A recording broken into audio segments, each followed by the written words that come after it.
Hello, and welcome to SoberCast, where we provide AA speaker meetings and workshops in podcast format. We're an ad-free podcast, and if you enjoy listening, please help us be self-supporting by visiting Sobercast.com, look for the donate link, and drop $1 or $2 into our virtual basket. We hope you enjoy the podcast. Have a great day. Hi everybody, welcome back. And the last session for the day, except for dinner and drawing the lottery, is Laura's story. I've known Laura for years actually, but I've never heard her story. I think she's heard mine, so that's good. And I'm really grateful she came up to be with us. It's awesome. So I pass you over to Laura. Thank you. Good evening, everyone. Again, my name's Laura, and I am an alcoholic, fully conceited. And thank you for inviting me here, Julia, and the committee. And especially thank you for all your hard work in putting this event on. Because I know it's hard work, but, hard work and commitment helps keep us sober. And give yourself a hand. Today has been great, and I'm looking forward to more tomorrow. So, the first time I introduced myself, I said I'm a real alcoholic. And some people in AA get their backs up when I say that. But I just use the term as it's used in the big book. I have an allergy to alcohol, but I started drinking as an experiment. Oh, maybe even before that. I come from an alcoholic family. My father got sober in AA and he died sober. I don't know if he ever really found recovery, but that's none of my business. In my opinion, my mother is alcohol-dependent Al-Anon. But that's none of my business either.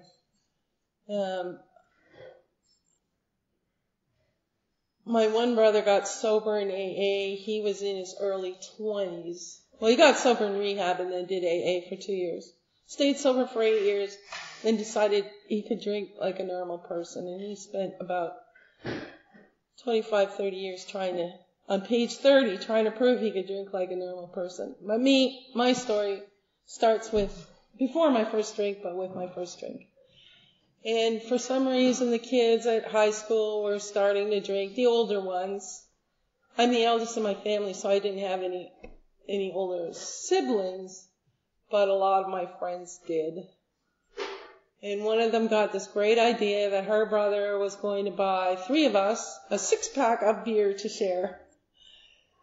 And I guess we knew it was wrong because we decided to do this experiment at night in a cemetery where no one would find us. But we didn't have anywhere to drink anyway. And I went into that experiment. I really wasn't too sure. I hadn't seen, like I said, my parents were drinkers, but I had never really seen either of them get out of control. To me, it was a thing from a child's eyes. That's what adults did. They went to work or they did their work at home during the day, and in the evening before the meal, they had a drink, or maybe 2.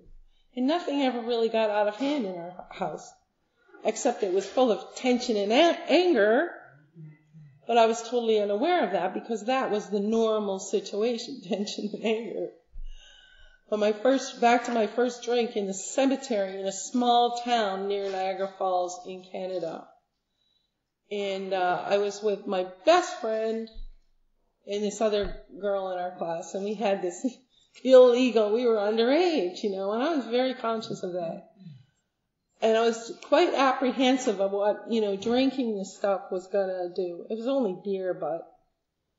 So I was of 2 minds about it.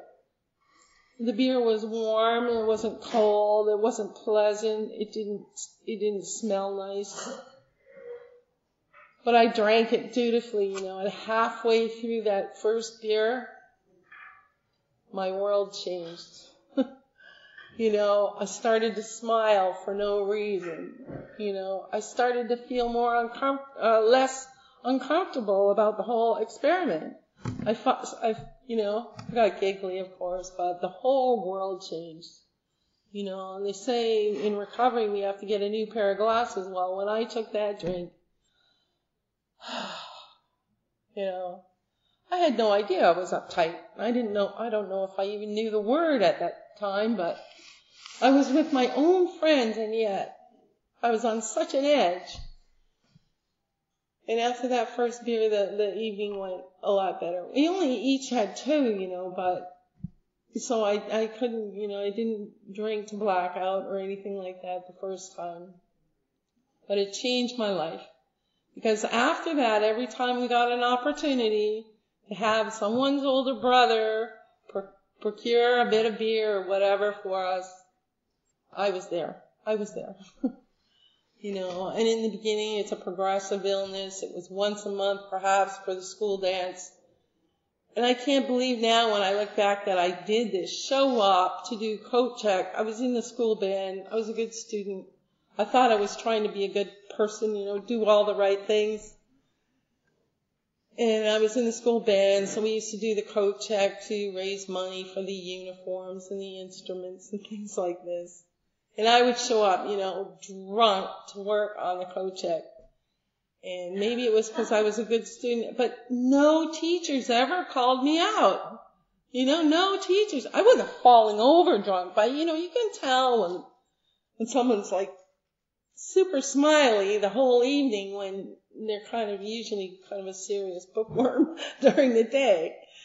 So, yeah, alcohol changed the way I thought and felt, you know, and I don't know, it was a completely Dr. Jekyll and Mr. Hyde at that time, but I felt I could be more sociable with other people because I was fairly shy. I had a hard time speaking with other people. You know, I felt I could dance. Of course, I was in that teenage adolescent thing where I thought all eyes were on alcoholic. All eyes were on me. All eyes were on Laura, you know. I didn't realize that everyone else was too busy thinking about themselves to worry about Laura. But, so my egocentrism was there from the very start. And, so I progressed through high school, did well. Of course, university was definitely on the cards, so I went to university in Toronto. Funny thing happened there. I got more serious, and I lived in residence the first year, so there wasn't too much drinking going on. Just enough to get through, I guess. But the summer I came home, I guess all this pent-up not drinking, you know, the first thing that happened was we had our first set of exams at Christmas time, first year university, so I'm 19 years old or 18. Right, and I'd been drinking for a couple of years, but not I didn't think I was an alcoholic. And just prior to exams, I started getting these real pains in my stomach, and I didn't know what they were. And I thought I could fix it myself. Now, not by drinking, but I never thought of going to the student health service. I thought I could fix it myself. And I had all kinds of weird ideas, you know. I thought I could fix it with warm, comfort, hot food. I didn't know I had a bad case of nervous indigestion, like acid stomach, and a couple of Tums or Rolaids would fix it. And I was drinking coffee, you know, because I felt cold, and lots of Italian dishes, you know, spaghetti and meatballs and veal parmigiana, you know, with the cooked tomatoes, which just made it worse. Anyway, I got through the exams, went home for Christmas, went to the family doctor, who turned out was an alcoholic, drug addict, gambling addict, was stealing from the government, and eventually shot himself in the head. Sad story.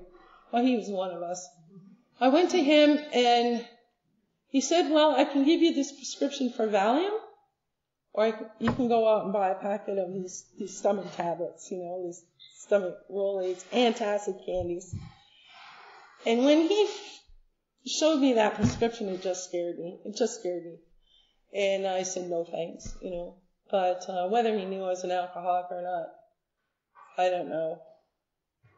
But yeah, the result of that first year of not drinking, you know, I was a nervous wreck by December. And then the following year, I ran into some people who preferred to smoke marijuana than drink. So that's what I did pretty much for the next 3 years. And I didn't realize I was actually treating my internal discomfort which is alcoholism, with the marijuana instead of the alcohol. Anyway, fast forward, I moved to the west of Canada for my first job. I lost my contacts for buying dope. I didn't really like dope as much as alcohol anyway. It didn't do the same thing for me. You know, sometimes it made me paranoid, but alcohol, I knew exactly what it would do for me. And it made me right inside. It made me right. You know, it took away the fear, it took away the shyness, gave me courage. I had a lot of fun with alcohol, and slowly but surely it became my best friend. And so when I started working, I got a flat, I rented an apartment, and within 2 months I was feeling really lonely. So I got a dog, which helped a bit, but also within 2 months I was drinking every night because I thought that's what grown-ups did. Because that's what I had grown up with, you know. And I didn't get in trouble. I guess I was young. I bounced back, you know. An alcoholic like me, I think, with my drinking, either I already had it or I developed a large tolerance for alcohol, you know. And somehow I made it through that first job. Then I met a man. And I did a very alcoholic thing, you know. I was kind of off to a good start in this career. But I had only done 2 years in the first company and got my professional certification. You needed 2 years of work after the degree to get a professional certification. And I quit my job for a guy. And I think that was a pretty spur-of-the-moment alcoholic decision, you know. I didn't even discuss it with him first. You know, I just decided I was going to quit my job. There was a recession coming. Someone had sort of promised me an interview for another job, but, you know, in my head, I had it in the bag, and I would get a job down there. So I just phoned him and said I was coming. Anyway, we ended up getting married a couple of years later. But slowly, you know, my drinking was progressing. He had a lot of friends in that town. That was in Calgary, Alberta. And it was, you know, sort of boom days, kind of like Bill Wilson and Wall Street. Boom days for the oil industry and a lot of partying. And, you know, I fit in with other people who drank, you know, so I didn't think my drinking was any different. And I hadn't remembered that in the last year of university, when the first time I ever lived alone, without roommates, I found myself drinking alone at home. So I wasn't a social drinker already at about age 22, age 23. But I had no idea. You know, even though my father was probably in AA by then, he never spoke of it. And be that as may, I don't have a resentment against that, about that at all. And in fact, so by the time I was 25, I had read the Big Book. I believe on a visit home. It was my father's Big Book. But as I said earlier, I was reading it about them, a story about them, those people. And that Big Book did wonders for me because it took away any shame I might have had about my father being a sick person. It gave me a lot of hope that, you know, he would find a way out. But of course I read it as a story. It was about them. I never applied anything in there to my own drinking. And yet I had already had blackouts. I had a gift for drinking at exactly the wrong moment, in addition to all the other moments. But exactly the wrong moment. I said, you know, when I was 17, I was in the second last year of high school. I was in 2 classes that were a year ahead of the normal. In the English class, we were bused to a theater in a place in Ontario, named after the original, called Stratford-upon-Avon. And we went to the Shakespearean Theater. And we watched Othello for the afternoon. I'm with these older kids that I don't really know. Because I'm a shy person, you know. And after this long, excruciating which I quite enjoyed, the play, we had half an hour to go grab something to eat, you know. I don't know, but the prettiest girl in the school, by reputation, asked me if I wanted to go for a beer and a hot dog at the local hotel. If there are any Canadians here, you know what a hotel is, but anyway, hot dog. And I thought I was really going for a hot dog. And at that time they served little 5-ounce beer, 5-ounce draft. And I thought, and so you ordered them in two, so I already knew that. So 2. And then 2. And then 2. And I don't know how many pairs of beer. We had half an hour to get food and get back on the bus. I sort of had a brownout. I knew we were late. I knew I'd had too much to drink. We got on the bus. I knew I got sick on this school bus amongst my classmates, my teachers. When I felt myself getting sick, I kind of tried to do it in my handbag. All the way home, all I could smell was the smell. But no one said a thing. No one said a thing. Least of all me. I mean, I didn't go back the next day and say, sorry, everybody. No amends there. But all I could think of was someone would tell my parents. And nothing ever happened. Nothing ever happened. But that haunted me for a long time. Notwithstanding, the first summer after university, I came home, and that was the first time I tried to control my drinking.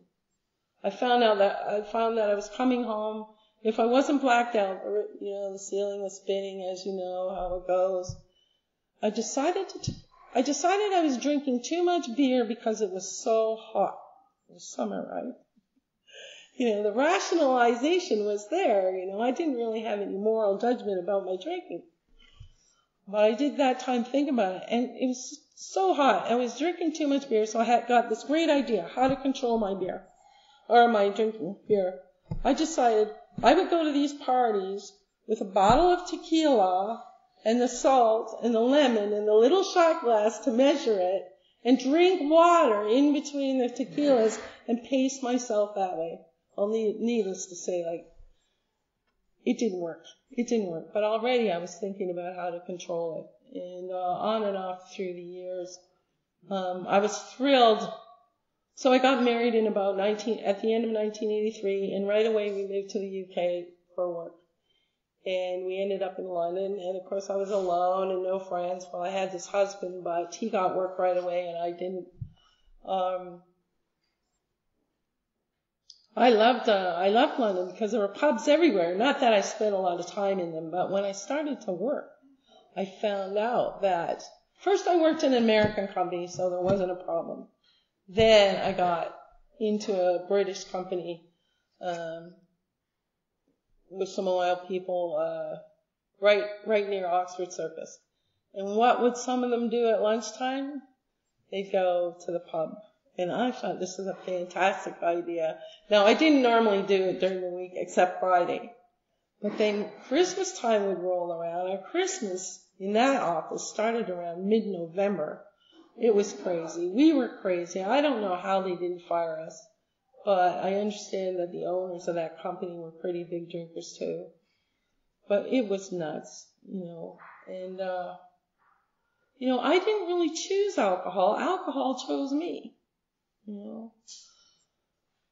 But we spent about a few years in the UK, like 4 years, and then my husband got itchy feet. We did a few geographics back and forth between the UK, Australia, Canada, but it was never my decision. I was kind of a follower. But I was happy wherever, if I could drink when I got there, I would be happy.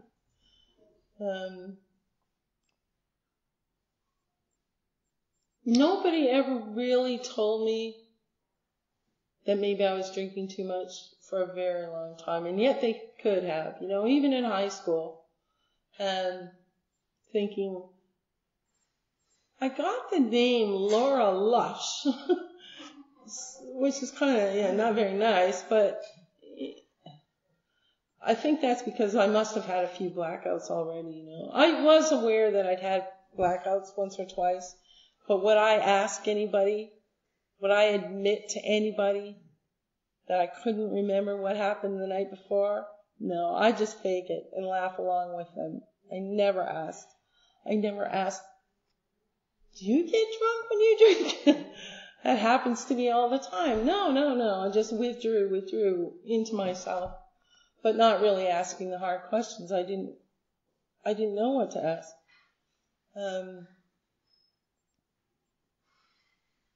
So then, we moved back to Canada, this time to Vancouver, and I ended up doing this Master's of Business Administration degree. This was not my idea. The idea was, my husband missed Canada, he wanted to go back. Okay, dear, we'll go back. He said, I think it's a good idea if we both do our MBAs. Okay, dear, we'll both do our MBAs. The thing is, he didn't get accepted. But in the move, he had a great idea. He wanted to take me to visit Africa. He said, we're quitting our jobs. We're moving back. Let's take 3 months off and go across Africa. And we both wrote journals, like we thought backpackers were supposed to do. We went across from west to east, backpacking. And I found his journal some years later, and most of it is written. Most of his entries were when he was upset with me because I was hot and cold and up and down, because for a lot of that journey, and it was 3 months long, there just wasn't enough booze, and there wasn't enough cigarettes either. I loved being there. I loved the people, but internally there was something wrong, especially when we were amongst other tourists. But I know now it was, untreated alcoholism. I was on holiday and yet I couldn't party. To me, being on holiday was equivalent to partying, and partying was equivalent to alcohol. So, there was we spent 2-3 weeks on this collection of barges going up the Congo River, which is called the Zaire River at that time. And there wasn't any booze. We were in first class, which didn't mean much, but, it was livable, and there was food prepared for us. But it was very basic, which I didn't mind, but there was no wine. There was no beer. There was nothing except water to drink. But I quickly found that if I went down to third class or second class, it was basically a merchant barge floating up and down the river. It was a trading center, But they had a bar and a disco way down in the depths of this thing, unbearably hot. But I would generally find my way down there a couple times a week just to get through that trip, They talk about us going sordid places. I don't know if it was sordid, but had I not been an alcoholic, I probably would have not found myself down there. But we got to Vancouver. I did my MBA. I wasn't so serious about my studies by then, and I was drinking. Well, the other thing happened. My husband couldn't find work there, so he found work in Australia or New Zealand or wherever, which is okay. I thought it was pretty cool at that, but I did find myself trying to do my studies with a bottle of wine by my side already. I'm under 30. I should have been in Alcoholics Anonymous back then. And then I got sober for a little while when I found out I was pregnant. And it wasn't by trying. I knew that, you're not supposed to drink when you're carrying a child. I think it was a God job. I didn't even have to try to not drink. I did not too hard anyway. I think it was either hormones or God. But I do remember, in the hot summer, I did get an idea that maybe I'd like to try a non-alcoholic beer or something. I don't know if it was non-alcoholic or low alcohol. And this is the story of my life, except for those couple of times with the drink in high school. Every time I do something that, God doesn't want, I get caught. So I'm sitting on my front stoop way out in the country, drinking this non-alcoholic beer on a hot summer's day, and one of my husband's best friend, she was a friend of mine, one of my friends who, she had just had her first baby, came along for a visit. And that very night, it was reported to me that I was caught drinking beer, you know. So that stopped that. But I didn't like it anyway because I couldn't get a buzz off it, you know. It just gave me a headache. So that was the only time that God helped me get sober. And little by slowly, I went back to the drink. And when she was about 2, we moved to Scotland, and then eventually London, and then eventually down to France. And all the way through, my drinking was progressing. Already in Scotland, you know, within a year, I found another alcoholic mother at the mothers and toddlers, you know, who would drink sometimes she didn't look alcoholic, but she would drink sometimes in the afternoon. And that was okay with me. I remember once or twice having, some afternoons in the back garden where it was definitely out of control. I don't know why anyone didn't report me, but they didn't. You know, people around us who just kind of live with us and hope that maybe something happens, you know. And very often, I mean, my husband knew nothing about alcoholism, although I believe there was some in his part of his family, but he didn't know anything, and he was very patient. And I think he lived in hope that the bad stuff would stop happening. So from Aberdeen, we went to London. My drinking got, kind of immediately I found an alcoholic family. Heather went to nursery, and there was the dad was bringing children to nursery school. And I knew there was something wrong. I thought they were just social cases, but then I found out they drank. But they were just those chronic types. And I couldn't see it because of my own drinking. They were just chronic types. And I thought, you know, they had this story about themselves and how they had lost their business and all the poor me, and they were victims of circumstance. But I tried to be non-judgmental, and I tried to help them out, and I tried to invite their little girls when Heather and I would go swimming or whatever activities, because obviously they didn't have the luxury of this. I even took the gentleman shopping, and I should have known then, not that it would have made a difference. I used to take him shopping to the discount supermarket because he didn't have a car. And me, the Good Samaritan, I'm not trying to paint myself as a saint. But this was, you know, full-blown alcoholism right in front of my eyes, and I didn't even recognize it, you know. But that's what have you. So then we moved down to, I was already in trouble in London. One day I got a call from a friend of mine who I'd gone to high school with. And she had heard through the grapevine that I was living in that part of London. And then she told me she was living just up the road. And it was even weirder because we went to high school together in Canada, but she was from Australia. And she had gone back to Australia. And here we were in the same neck of the woods of London. So it was great to catch up with her and, you know, have a girlfriend and da-da-da. But I know that when she would come over, you know, I'd be nipping extra in the kitchen. You know, I'd have my own stash in the kitchen. And I remember she caught me once, but she didn't say a word. I knew she had seen me, you know, a few extra swigs from the bottle when I went to refill the glasses, and she never said a word. So that's not her fault. I mean, what do you say? What would you say? So, and I was already hiding bottles in London. This is prior to 1998. I remember the plumber had to come and look at the boiler once, and he found a few hidden there. I thought I would have been very careful to get rid of the bottles, the empties. He just looked at me. I played innocent, you know. And then I moved to France, and things just, you know, steadily got worse. I mean, steadily got worse. I've been out of control for a long time, and I cannot tell you where I crossed the line because. Well, first of all, as I've said earlier, I always overdrink. And that's because I'm allergic to alcohol. But I also had a very high tolerance for it.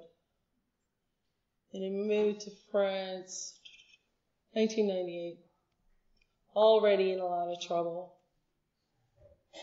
some things happened in the first 6 months that you would have thought would have made me wake up, but not really. My husband would go on business trips and forget his house keys and try to wake me up, but I was, was in that drunken sleep that nothing could wake me up, which is a scary thing when you got a 7-year-old that could possibly just walk out the front door or whatever. But that didn't wake me up, didn't wake him up. And things got steadily worse and worse. And I suppose the first time, the very first friend I made in France was an alcoholic too. My daughter came home raving about some kid in her class that did these great cartwheels. She thought he was a boy, but he was a girl, and it turns out they lived 2 doors down. So I introduced myself to this person because it was a classmate of Heather's. And, we'd go and collect the kids from school at 4:30 and give the kids their snack, and we'd start drinking. We had a lot of fun.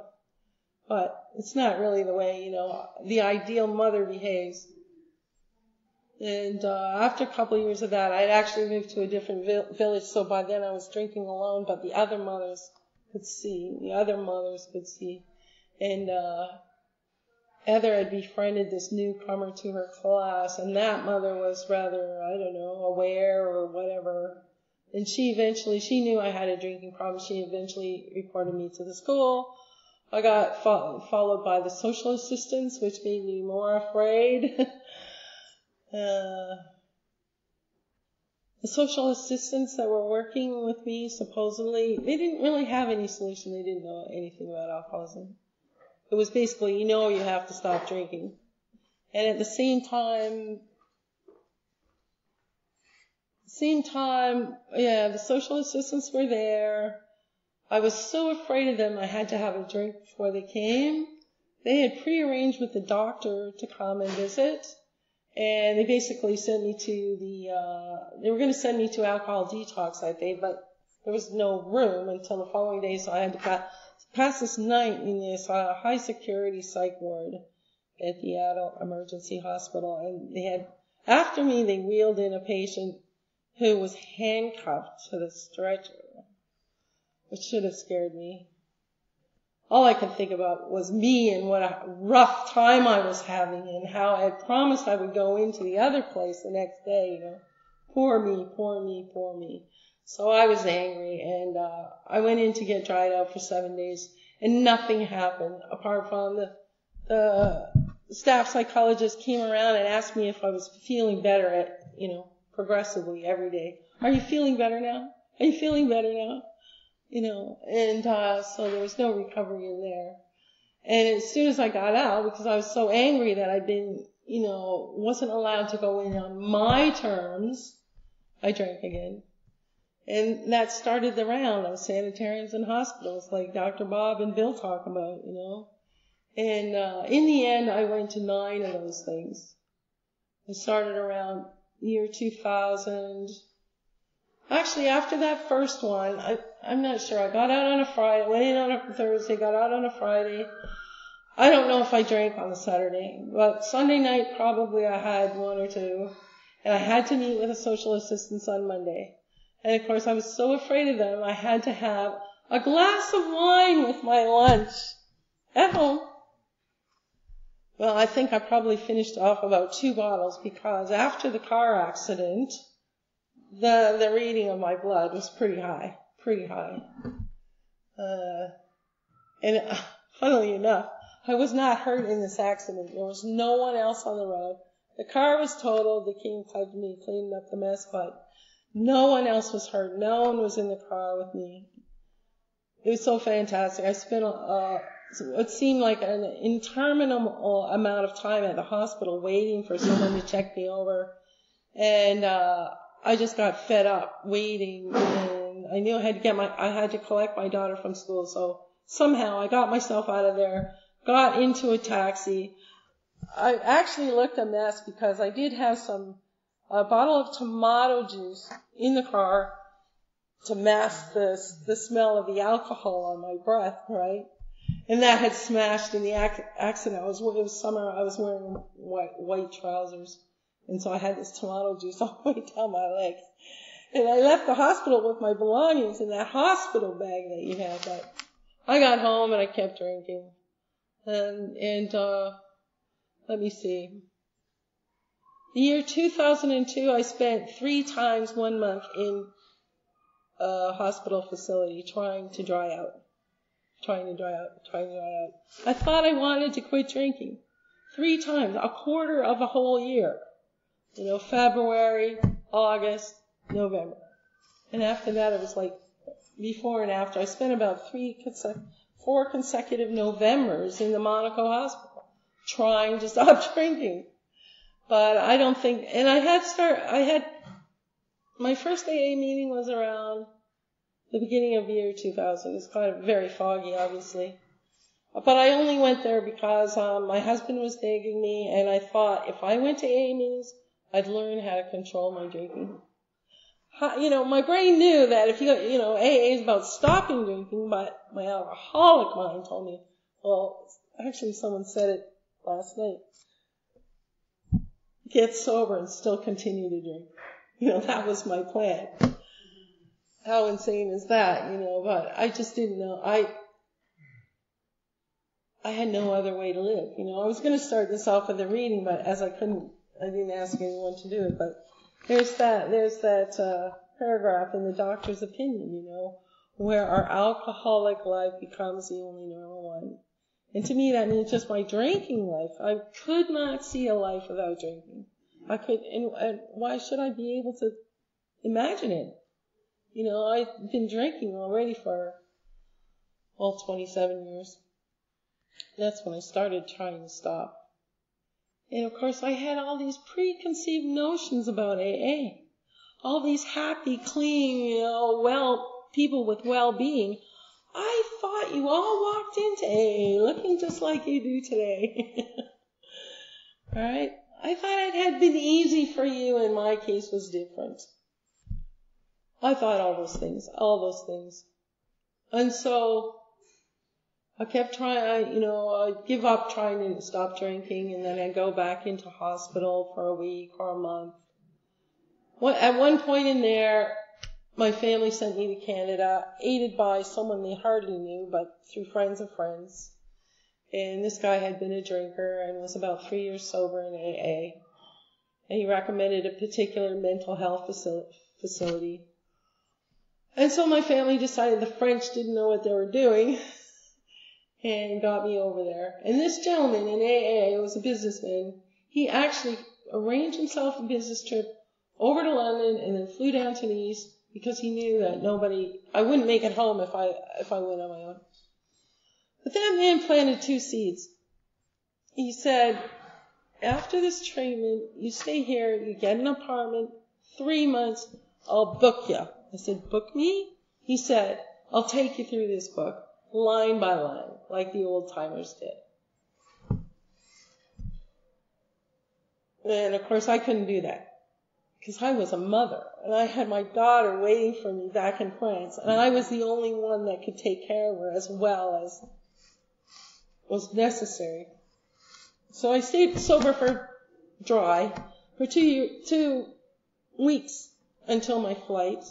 Stayed through the flight, stayed through the train ride back to France, all the way to my house. And then, I don't know, I think my husband, he looked at me with disgust. And as soon as he left the room, I shot off to the store and bought a bottle of vodka and started the whole thing rolling again, And of course, this man in Canada, AA man, was quickly informed and asked if I could get back to the rehab center quick as possible, and he checked it out, and they said yes, but I wasn't going to go.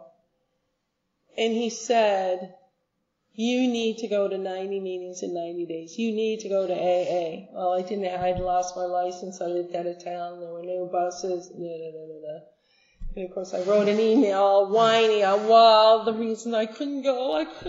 No one would take me. No one would come and get me.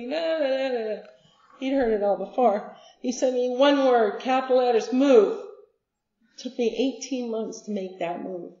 I was such a mess. Nobody wanted to let an apartment to me. My husband was so disgusted. He wasn't going to rented in my behalf. But anyway, eventually I found my way to this. And, I'm not sure if it took me 18 months to move, but it took me 18 months sort of to get to AA and to move and to get to AA. And it just happened by chance, kind of. I mean, I knew AA was there, and now I was in this city where AA was, but somehow I couldn't get to meetings, really. Or I haven't mentioned, every time I went to a meeting before I got sober, before I started AA for real, I had always had a drink in me. So obviously I couldn't hear very much. I went in frequently over those 5 years. And so I did that a little bit when I moved to Nice. But then one day, it wasn't a special day. By then I was living only to drink. There was nothing else in my life. I woke up in the morning, I thought, have a cup of tea. I couldn't drink coffee anymore by then. Get dressed, get washed, make yourself like kind of presentable, and go out and replenish the supply. Because every night I finished off what I had in the house. I was a daily drinker and I replenished. And that was the excessive thinking. And I didn't even realize that it was sick. But that was my life at that point. There was nothing else. There was a man living in my apartment that I met in a detox place, and he had nowhere else to live, and we were basically hanging on to each other for dear life, I guess. But and I was seeing. I forgot to mention, I was seeing a psychiatrist for a few years by then.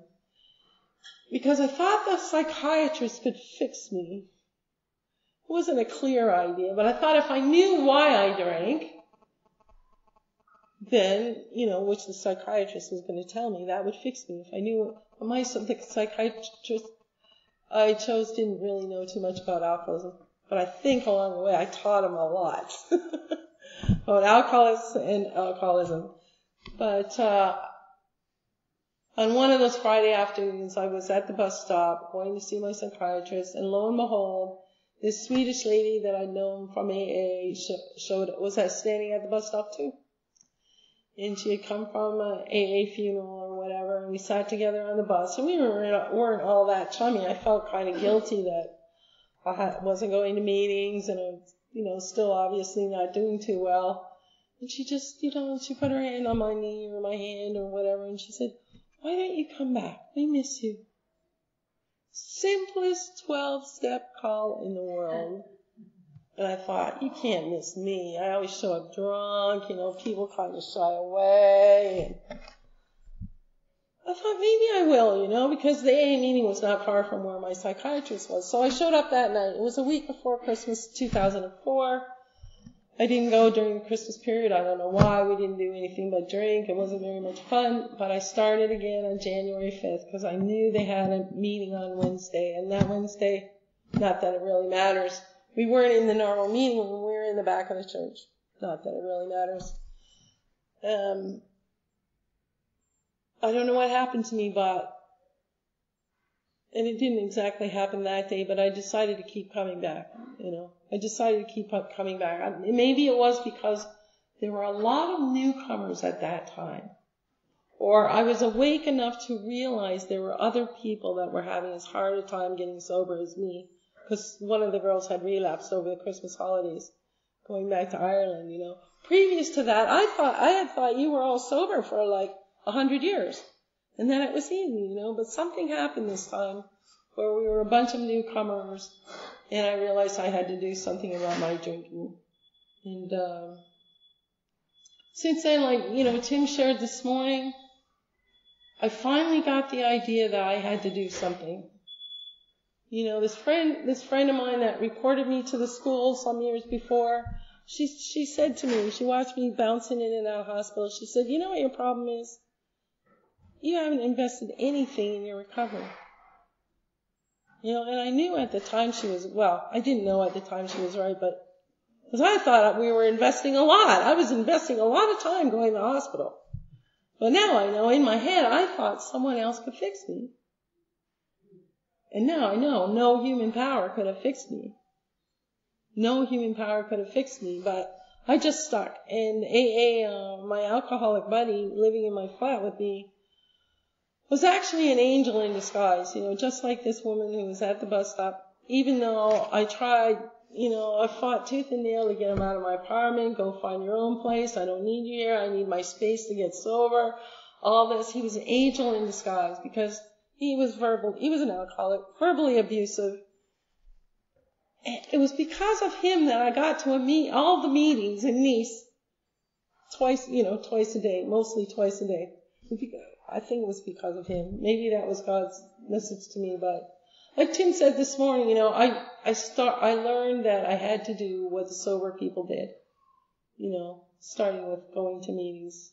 And I started to hear things. And I started to become willing. And I started to understand that I was a lot sicker than I had ever thought. Because for years I thought my only problem, I was a pretty good person, and my only problem was this drinking problem.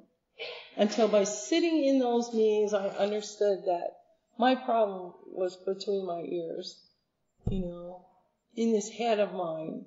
And that all the stuff about triggers that they taught me in rehab and all the human power things I could do to not drink never worked. And that the problem really was me. And that was the dose of, I call it humility, but that doesn't sound very humble, but I knew I needed to be in AA, and I knew I needed to do what the winners did, and luckily I got led to a big book group who were hard enough on me that I realized, I'll just finish with two. They told me two things. They told me I could die of this illness drunk or sober. And at that time there was a suicide of a woman who was 22 years not drinking, but for whatever reason was using medication. And that scared me. But they also offered sponsorship. We will take you through the steps. We will take you through the steps. They have to be men so that you can sponsor other women, And a lot of things have happened on my path, but, finally I understood that there was I needed structure. I couldn't just sit in meetings and figure it out myself. I finally realized. I tried to do that for 5 years and it didn't work. Now that I work a program, now that I've been taught to use the steps and teach it to other people, now I can understand the shares in AA. So thank you for being here for me and carrying the message to me. Wish you all a good evening. Thank you, Laura. Thank you very much.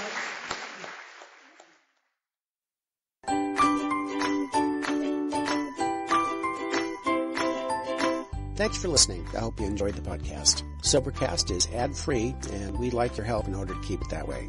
So if you'd like to help us be self-supporting by pledging $1 to a month, visit Sobercast.com and look for the donate links. Thank you very much.